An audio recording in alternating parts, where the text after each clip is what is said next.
wanted to do this session because there's this thing about balance, right? We all want it. We all desire it. I know that you probably heard a lot about it today.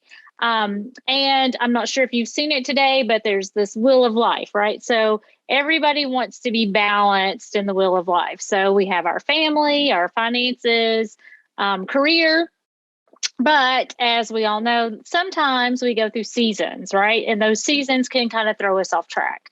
So a couple of years ago, Becky and I started doing the Wheel of Life very often, and I found myself getting very overwhelmed because I was never fully balanced. I was like, oh my gosh, if this was my bicycle wheel, I'd be all over the place.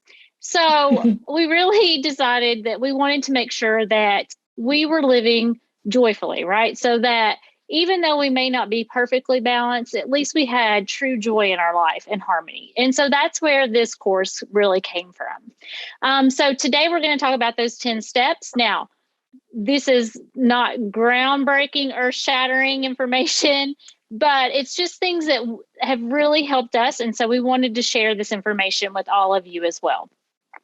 So with that, we'll get started. So for step number 1, do something you enjoy often, right? So that may seem very simplistic, but a lot of times we don't take the time for that, right? So we don't take time to enjoy the things that we really, really love. So whenever we are able to slow down just a little bit and embrace those things, that can definitely help us with that short-term happiness, but it also creates long-term joy. So increased motivation in your day-to-day activities. What does that really look like? So when you look forward to something, it can help you propel you through the day. So every day around 10 o'clock, my husband will send me a text and he's like, hey, what's for dinner? Are we going out? We staying in? So he starts looking forward to our evening at 10 o'clock in the morning, typically. And that's about every single day. But it just helps propel him through the day, right? So if he's having a tough day, he knows, hey, I have these plans later on. I know we're going to go out for dinner. So I'll get to spend some time with Billie, and it's going to be a great evening. So if you're having that bad day, that kind of gives you a different perspective. And so speaking of perspective, that one's really important. I was listening to a podcast this morning to try to prepare myself for this session today. And one of the things that the speaker spoke about often in that session was that, we can't always change our circumstances, but we can always change our perspective. So it's really how we look at the situation that we're in. He was talking about a road trip he was on with his wife, and they were in Kansas, and Kansas is typically kind of flat. And she was like, oh my goodness, look how beautiful it is out here. Look at all the flowers. And he was just looking at the flatness of the land. So, look for those flowers, right? If you're in a flat season, take some time and just really shift your perspective to what's making you happy or what can bring you that joy. And then lastly, improve your relationships. When you take the time to just reach out to a friend, even if it's just for a few minutes, I'm recently working from home for the first time ever. Just last month, I started working from home, and it has been a struggle because I typically had lunch with my girlfriends. I call them. I was like, hey, let's go have lunch real quick. And I've not been able to do that as often. So reaching out, picking up the phone, having those quick conversations, just, hey, how's it going today? And checking in. And that can really improve your mood too, right? Because if they can make you laugh or give you some encouragement, it can help propel you through that day. So just remember, doing something that you enjoy often, what we truly suggest is to make a list.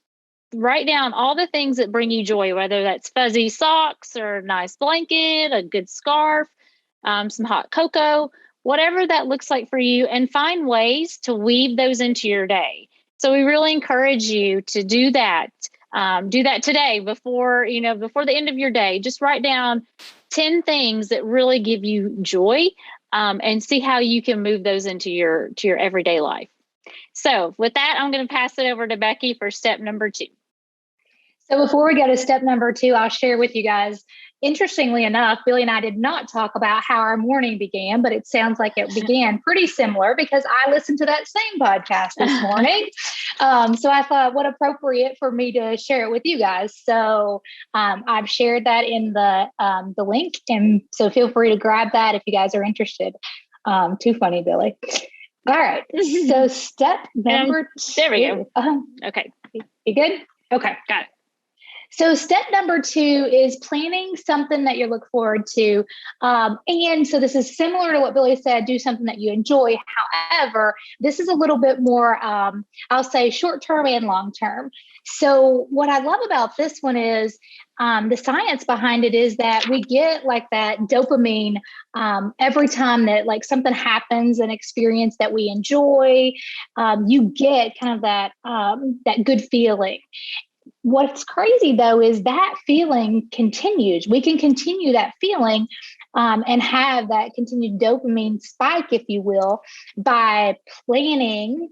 So, really thinking about the future of the trip, then having the actual trip, and then, reflecting on it. We'll talk a little bit more about that later. But as you think about making your plans, and guys, feel free, like we would love to hear in the chat, or maybe even if you want to pipe up and bring yourself off mute, you're welcome to do that. Tell us, what are some of the things that you have planned that you're looking forward to? I'll share with you guys, like Lisa said, my son recently graduated from UK, so we are huge UK fans. We actually are, I live in Virginia Beach, but we often come back for a weekend, Kentucky game. And we have something that we're going to be looking forward to, and I hope that you guys are too, in the next few weeks, and that'll be the Kentucky Bowl game. So that's one of the things for me, like we've been planning-ish, like hopefully this works out.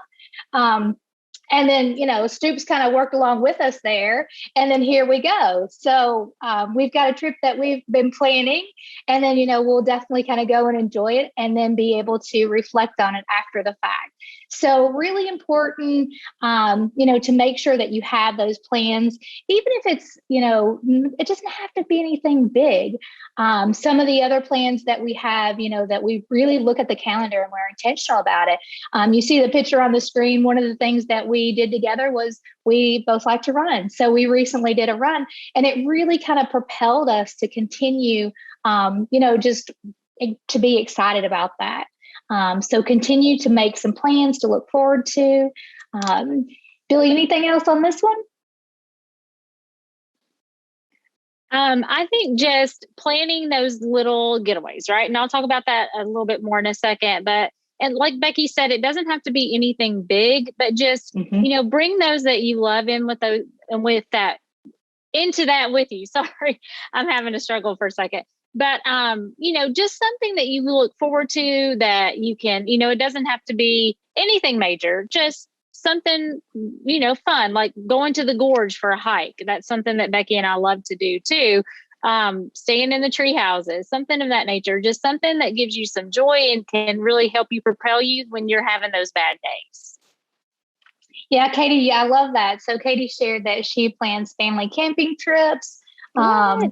Yeah, trips with girlfriends. I think that's really important. Family, some small little gatherings. So absolutely, all of those definitely count. Awesome. What's step number 3, Billie? All right. So, all right. Create more happiness. And I spoke about the gorge, and there's a beautiful picture that Becky and I took when we went hiking this past spring. So we really enjoyed that trip. So create more happiness by planning, experiencing, and reflecting. So what exactly do we mean by that? So that is a 3-step process, right? So we want to plan first. So what I typically do is I'll sit down on Sundays and I'll plan my entire week, but specifically I'll focus on the weekend, right? So what are my weekend plans going to be? What are my upcoming trips that I can really look forward to? And I'll tell you guys, this is something that's key for me, and I'll share a little funny story real quick. But if you make plans, then that will help you be able to say no to passive plans. So what I mean by that is one time Becky and her husband reached out to my husband and I and said, hey, what are you guys doing this weekend? Well, we didn't have anything planned. So we were like, oh, nothing. And they were like, awesome. We need some help moving. Can you guys help us move this weekend? And we're like, oh man, they really tricked us. And not that you shouldn't help your friends, you should, but if we would have had plans, it would have been easy for us to say, we already have plans.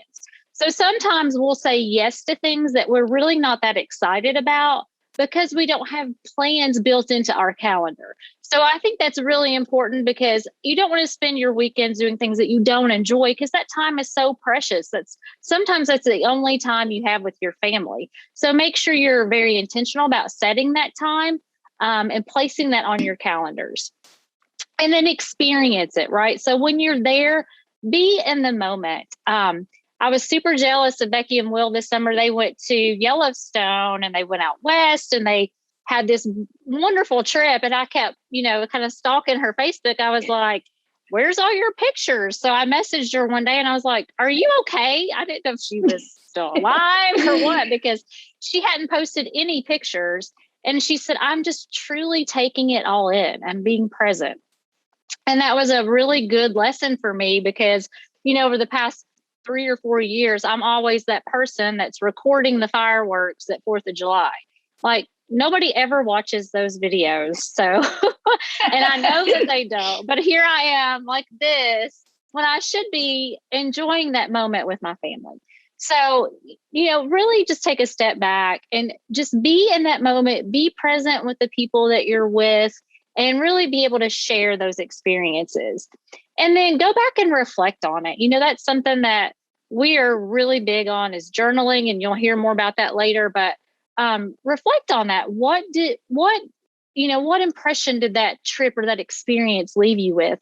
What do you want to repeat go forward? So what were some really huge takeaways from that experience that you can create and move forward into other experiences? So carve out time in your schedule, maybe even keep a travel journal, and go back and look at things that, you really enjoyed on that trip. And it doesn't have to be anything big, right? I know when COVID first happened a couple of years ago, it's almost, isn't that crazy? It's almost been 2 years. But one of the things that I really enjoyed was just going on walks with my kids because we had to, right? We were forced to be together. But it was an amazing experience because we didn't really take time for each other until we were forced to. So, really think back on your experiences, what stood out to you and what you want to create go forward. So Becky, anything else to add on that? I just have to call you out. I think you would have helped me even if you did have other plans.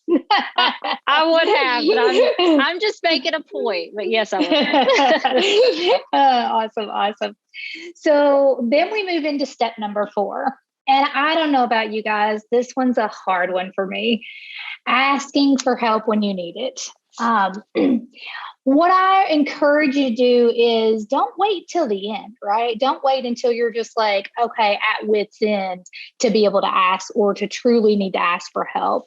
What I will also encourage you guys to do is when you ask for help, be specific in what you're asking for. And then also be mindful about who you're asking. Over the last several years, I have been definitely my go-to, your go-to is kind of like the people that are closest to you, right? So it's really easy for me to ask for my husband to, hey, can you do this? Hey, do this and whatever it is. And I'm sure there's sometimes that he wants to tell me no, but most of the time they won't. But there's some things that I just started to recognize, like, I just don't think he's the right person for me to ask for things like this. So then I start to look at other people in my community and, my support system and ask myself, is he the right person to truly help me? And what I mean by, is he the right person? I mean, does he have the strengths that I'm looking for, that I need with whatever it is that I'm asking for help? Is that something that lights him up, or does it drain him too? Because there's nothing worse than having 2 people that don't like to do something and both of them trying to get it done. So again, just be mindful about who you're asking for help, and then also give help to others. I think there's a lot of times that what you'll find is when you give help to others, be it volunteering, we always used to do like during Thanksgiving, back when this was allowed, we would help out with like food. And I don't know, just there's something about just being able to help others that deep down, it really just helps you as well. I would say when asking for help, just keep it simple, right? Like sometimes it's just okay, this is difficult for me. I don't even know what I need. And I'll tell you, sometimes it's just as simple as allowing ourselves to be vulnerable. When we allow ourselves to be vulnerable with others, then actually that opens up for them to be vulnerable and ask for help from us when they truly need it. So I encourage you to ask for help when you need it. I know for most of us, that's very difficult. But I think it really does kind of continue to build our support system, because I know when Billie and I ask one another for help, it really does continue to build our relationship and any of our other friends as well. So step 4 is all about asking for help when you need it. Yeah, and I think there's a good tip too, Becky, that Rachel Hollis does, is that at her busiest time of the day, she sets an alarm on her phone, and it says, it's an alarm, and the title is, "How are you showing up right now?" It's the busiest time of her day. And she is just kind of reminding herself, if I'm showing up because I'm super busy right now, do I need to ask others for help? So I think that's a really good reminder for us too, especially like in the evenings when we're trying to maybe cook dinner, help with homework, get the kids ready for bed, whatever that looks like for you. But, if we need help, we need to ask. And a lot of times we don't, right? We just don't want to feel vulnerable. We don't want to feel like we don't have it all together. But it's okay to. But if you're showing up and it's not the healthiest version of you, then it's okay to ask for help in that instance. So just wanted to share that. Yeah, the one thing that you made me think of there, Billie, is if you're not familiar with Brene Brown, I need you to get familiar with her. She is amazing. But she's a researcher and an author. And one of the things that she says is, if you can't be vulnerable enough to ask for help yourself, when others ask you for help, you can't do it, or you can't help them without judging them. So, really think about that. Are you open to being vulnerable enough to ask others for help? And also, like, are we open enough to help others without judgment? So just wanted to share that. Yeah, that's good stuff. Good deal. All right. We're almost halfway there.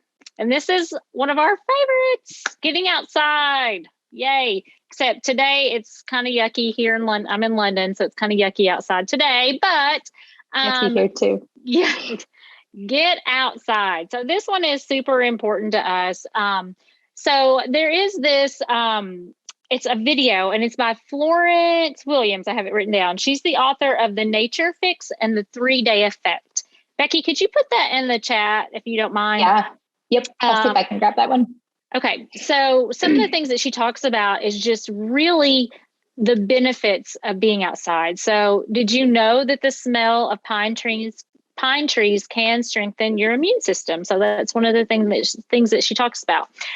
There's also tons of studies about people that were in hospitals. This is a very interesting one, but there were 2 people in a hospital, and one of them had a picture of like this beautiful landscape. It was outside, it was mountains, gorgeous landscape. And then other one just had just like a picture.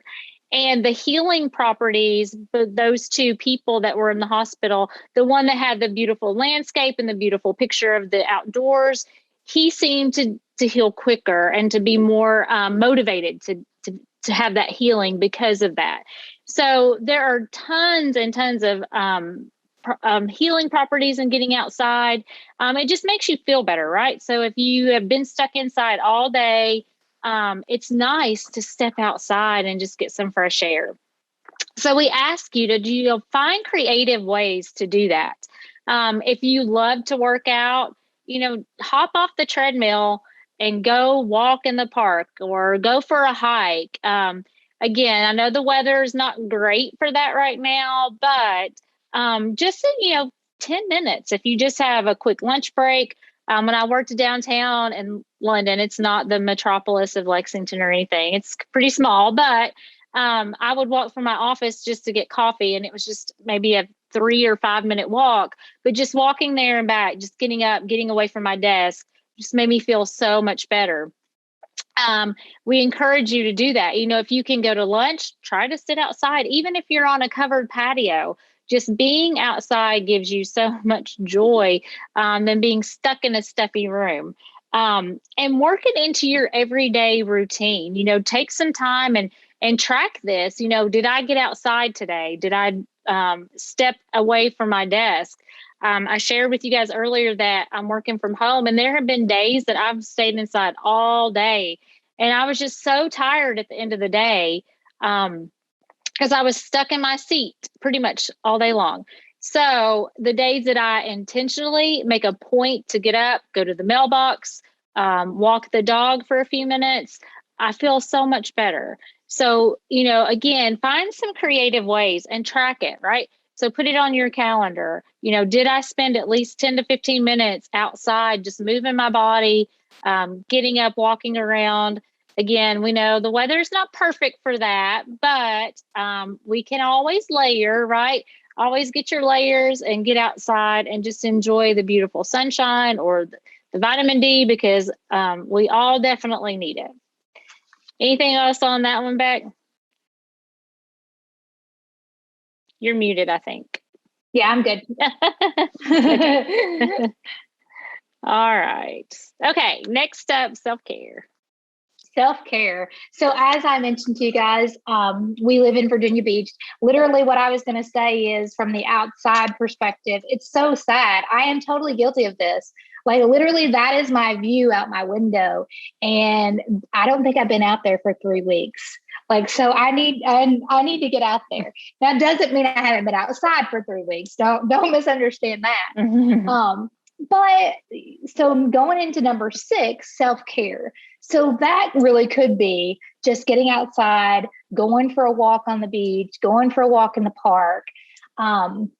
What's some of the self-care that you guys really enjoy? Feel free to use the chat. Some of the things that we really love are reading. Right now, it's funny because we have on here like to watch our favorite movie, like with our family or alone. My husband is so into sports right now. Every time that I sit down on the couch, there is sports on, and we have other TVs in the house. But I don't know why if I'm just sitting somewhere, you're probably not going to see me with a TV on. However, the last few weeks, I've let me just go and find something that I would normally, if I were going to watch TV, like, let me see what's out there. So I've actually got a lot of joy out of that, where, just being able to kind of relax and sit down, and which is something I normally wouldn't think that I would find. Now, I promise if I sit there very long, then I'm like, oh gosh, I need to be doing something else. But reading is definitely one of my favorites. I don't know if you can see behind me, but I've got a new bookshelf with all my books. So I'm super excited. I'm definitely an avid reader. Love, love, love that. Getting a massage. I also teach yoga. So, these are just some like very specific examples of me personally, like how I, really lean into self-care. And guys, I think that, more often than not, it's so easy for us to say self-care is selfish. And I would beg to differ, because if we can't take care of us, it is impossible for us to take care of anyone else. So Lisa, yes, I love reading is definitely one of yours, but you haven't had the energy to read books lately. I know it's so busy all the time lately, right? So if anybody has any good books that they're reading, feel free to share, because we definitely got those. And one thing I'll share with you, just because I'm a nerd like this, one of the things that I love is a app called, or actually it's a website called Goodreads. And one of the things that I see Lisa shaking her head, about Goodreads. Is it not the coolest thing? Because you can actually track like what books you're reading, what books you want to read. And then what I love about it is you can actually have like a reading challenge. So each year, like I'm always like, okay, I need to read 24 books. I don't want to say this out loud, but I'm only at 12. So like, how am I going to get my 12 more books by the next 2 weeks? Like, it's not going to happen, but it's a good way to kind of keep keep yourself on target. Oh yes, Amy, that was a great book. What they called her, Crawdads Sing. That was an awesome book. Yeah. Yeah. So feel free to check out that website. I will post it in the chat too. So that way you guys can check it out. But self-care, definitely really important one. Katie, feel free anytime. You just come right over. I tell everybody all the time, you guys need to just come and walk on the beach with me, because more than often I won't go myself. So you guys come right over and take a good stroll with me. All right, Billie, it's number 7. And I would say too, just real quick, right now is a super, super busy time and super busy season. So self-care is especially important right now. My week has been crazy, which I'm sure everyone else's has too. So shopping, like I bought 4 Christmas gifts. That's it. I mean, that's all. And I'm stressed out about it. But, tonight I have some downtime that I've not had all week. So I'm taking that for me, because I've worked really, really hard this week. And you know what? The gifts are just going to have to wait until this weekend, because if I don't take that time, I'm just going to get really, really ran down. So I think right now it's such a busy time. Just make sure that you are being intentional for yourself and, spending just time. Again, go back to step number 1. What are those things that you enjoy? Go back to that step and then again, weave those into your day, whether it's 30 minutes, an hour, whatever that looks like. Just make sure that you are spending time on yourself during this season, because nobody wants us to be all stressed out during the holidays, right? So that's just my little tidbit for that. Okay, so number 7 is gratification journaling. So this is one of our all-time favorites. Journaling is huge, so therapeutic for Becky and I. And my husband asked me one day, he said, "Why do you journal all the time?" He said, "I don't understand it." I said, "Well, it's a space for me to really let my emotions go without judgment. So if I come to you and I tell you how I'm truly feeling, there may be an element of judgment in how you perceive it, right? So if I'm writing it down on paper, I'm getting my thoughts out. It's just for me. So that's why I love journaling so much. And I think gratification journaling has truly transformed my life. And what I mean by that is every day I try to purposely find at least 5 things that have given me joy that day or that I'm grateful for. And I try to make sure that those are different too, right? So I don't want it to always be family, home, car, job, which I'm super thankful for those things. But at the same time, I want to make sure that I'm looking for those little things that bring me joy too. So not just focusing on the big stuff. So like hearing my child laugh. I have a 13-year-old she's literally so funny, but she has the cutest laugh ever. And I love her laugh. And so when she gets in those moods and she just giggles and laughs, that gives me so much joy. And I'm so grateful for that. And before I did this practice, I might have just brushed that off and not really focused on that. So, really list the things that you're grateful for. What accomplishments are you proud of? I know sometimes if we've had a tough day at work or at home, we can kind of beat ourselves up. So really write down, some things that you're proud of. What are some accomplishments that you've really, that you just give you a lot of joy and that, you're just proud of yourself for that. Write those down so that you can go back to those when you're having those tough days. And your journal should be about you and for you. So make sure that you take the time to write about yourself. Write yourself a letter. I did this. I lost my mom 2 years ago. And one of the things that my therapist said is, he's like, write yourself a letter or write your mom a letter. And it was super therapeutic for me. It just really gave me that outlet to write things down. And I was proud that I really could do it. Right. So, and I was proud of myself because I felt like as I was writing that letter, I realized I was a lot stronger than I thought I was in certain areas. And so that's what you should be doing. So just take some time, write down things that you're grateful for. So we encourage you to start this practice. Start small. If it's one thing, that's great. So every day, write down one thing that you're grateful for before you go to bed, and just watch that, how over time that you notice the little things in your life that make you happy.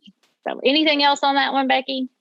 Yeah, I got two things that I was kind of thinking on that. I'll share with you guys. One of them is as Lisa had mentioned at the beginning, I'm a coach. So I work with a lot of people on, whatever's kind of going on. And one of my clients, and she tells me all the time, like, please share this as much as possible. So I've gotten her permission, but she told me one day, she said, I am super proud of my son. He had done something at school. I think he was in kindergarten. She's like, I'm just so proud of him. Like, I can feel it. Like, there's a lot of emotion. And she's like, I started to recognize, like, I don't feel that for myself. And she said, after working with you, she said, I literally started writing things that I was proud of myself in my gratitude journal. And she said, now, like, I can actually see so much that I'm actually proud of and that I'm grateful for. And she's like, it really has been such a shift in perspective. So like Billie said, I highly recommend it. The other part of that I would say that I think is really, really fun is on the gratitude journaling is write down not just what you want, right, or what you're excited for, but somehow, some way, identify when those things, are happening and how it's actually playing out. So what I mean by that is sometimes your gratitude journal could be, for the future. And you could write it as if it's happening now. I am a successful coach might be, might have been a future gratitude that I could write. And then when those things start to happen, then to identify those dream catchers, if you will, right? When you've caught those dreams, to somehow go back and reflect on those as well. So gratitude journal is definitely something that's important. I love that one. So if that's not a practice that you guys already do, I highly encourage you to, because it's a really good one. Like Billie said, definitely life-changing. All right. Number 8. There we go. So this is one of my favorite ones. And as I was thinking about this, I was like, I think it's perfect that I kind of started, because I don't even know how this came about. I want to say that I was turning, like, I don't know if it was like 35, 40, like it was, I don't know, just a birthday that I was like, I don't need anything. Like, what do I need? I was like, I don't need anything. So literally for my birthday, I had asked people on Facebook to share with me and acts of random kindness that they had done throughout the day. And my goal was, I want to say that it was my 35th birthday. So I started saying, like, at the end of the day, I need 35 acts of random kindness. Like, that's all I want for my birthday today. So people started sharing with me, like, all these different things that they had done during the day, just different random kindness. And I love this one because, Billie, I think that then that sparred you to do something really, really special as far as acts of random kindness as well. So will you share that with the group? Yeah, so that's my leg. And that picture is my leg. But that little note was, so I told you guys that my mom passed away, but her birthday would have been this past March. She was going to turn 70. And for her birthday, if you obviously didn't know her, but she was larger than life. She loved everything about celebrations, doing things, making others feel good. Everyone just loved her personality. So what we did for her birthday was I printed 70 of those little pieces of paper, and I bought 70 roses. And my youngest daughter and I went through parking lots in our town and would put one of those notes and a rose on 70 cars. And so some people were coming out like, what are you doing to my car? And we're like, oh, well, here. And we would hand it to them. But just I got so many messages through Facebook and, people shared things with me like, oh, you left this on my friend's car and this made her day because she was having a really bad day. So, and it doesn't have to be anything elaborate, just letting people know that you love them. And it was even more special for me that it was strangers, right? Because I think a lot of times we can do things for our loved ones and that's easy, but doing it for people we didn't know, and just having that impact on others, it was super, super impactful. And seeing my daughter see that and how people were responding to her, she loved it. She's like, Mom, we have to do this every single year. And I was like, yes, we do. So in March, you'll see us doing it again. But it made a huge impact, not only on the recipients, but on us as well. So. All right. So number 9. All right, number 9. And so you guys probably already have routines and you just don't know it. But having a routine is so incredibly important. I have a routine. Sometimes I don't always follow through with it, but I try to make sure that I'm as intentional as possible. So excuse me. There's this wonderful book. It's called The Miracle Morning by Hal Elrod. And I think Becky is going to share that in the chat with you guys. But he has this acronym, and it's easy to remember. It's called SAVERS. And I'm going to go through it really quickly. But the S stands for silence. So when you first wake up, take a moment to just, have some meditation, maybe have prayer, whatever that looks like for you. Have some breathing. So what you should not do is reach for your cell phone right as soon as you wake up and start scrolling through social media, right? We want you to wake up and just have a moment to breathe. So the first one is silence. The A is affirmation. So affirm what you are committed to. Affirm what you're committed to for that day and affirm what you're committed to for yourself. The V is visualization. I don't know why I have so much trouble with that word. Visualization. So visualize your goal. We are so, so big on that. If we had more time, I would share this story with you all. But there was a veteran. He was a POW. You have to look it up. He was in the Korean War, but he visualized playing golf every day while he was a POW. And when he was released from being a prisoner of war, he played the best golf game of his entire life because of his visualization. So you'll have to check that out. Super, super important though. Exercise, make sure that whether it's like Becky said, she does yoga, stretching first thing in the morning, just taking some time to get your body moving. Read, if you have a couple minutes, read something really quick. And then lastly, scribe, write down anything that comes to mind. So at the beginning of 2021, I would do this every morning, 20 minutes. So read for 5, move your body for 5, meditate for 5, and visualize for 5. That's it, 20 minutes. So wake up 20 minutes early and I set my timer, 5 minutes of this, 5 minutes of this, and I would go to the next thing. And it really, really set the tone for the day. Evening routine, pick out your clothes. So there's this thing called, Becky, remind me, the decision. So making decisions, decision fatigue. Yes. Sounds like you might have that today. I do have it today. But when you have to make so many decisions, you get so tired that you might not make the right decision. So if you can eliminate some decisions throughout the day, then that may be picking out your clothes before you go to bed, packing your lunch before you go to bed, so that when you wake up, you don't have those decisions to make. They're already done for you. So, all right. And the last one, Becky, is number 10. Yep. So exactly kind of what Billie was just talking about, like from a workout perspective, as we mentioned, like just some of the things that we highly recommend: yoga, running, weight training. I think most of us women underestimate the power of that, especially as we get older. It's really important. But really, what we really love about working out so much is not so much about, it is important to stay fit. Like, don't get me wrong there, but it's much more than that. It really is literally moving your body physically changes your mind. So it changes your brain. So it is critical to be able to find harmony and to be able to find balance.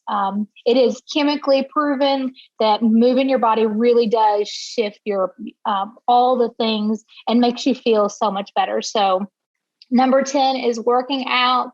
One of the things too in there, like Billie said throughout this session, we're really big on research. So we try to have kind of research that backs each of, what it is that we're talking about. And I think that although you see like the Harvard Business Review article that we mentioned there was from 2019, and it said that, we've got millions of people who are suffering from anxiety and depression, and exercise is by far one of the best ways to start combating that. And what I would beg or what I would say is probably true is that was in 2019. And I would say that since then, there's probably a lot more than that, unfortunately. So we hope that you guys have enjoyed our 10 steps. As we mentioned before, not that these are earth-shaking. We'd love to hear, like, if you guys have any questions for us, or if there's any one that stood out for you more than the other, or even if there's something that works well for you that we haven't mentioned. Billie and I we have created a course that's these 10 steps that goes into a deeper dive where each one of them, we've got it set up where you could do it from a 10-day, a 10-week, perspective. And so we have a specific course that goes into activities for each of those. So I'll share that link with you here. If you're interested in it, we have it for a discount for you guys. It's half price. So I will hand that here too. But we would love to hear if there's any questions that you guys have, anything that's kind of new to you that, maybe that you'll try, takeaway that you'll have from this session.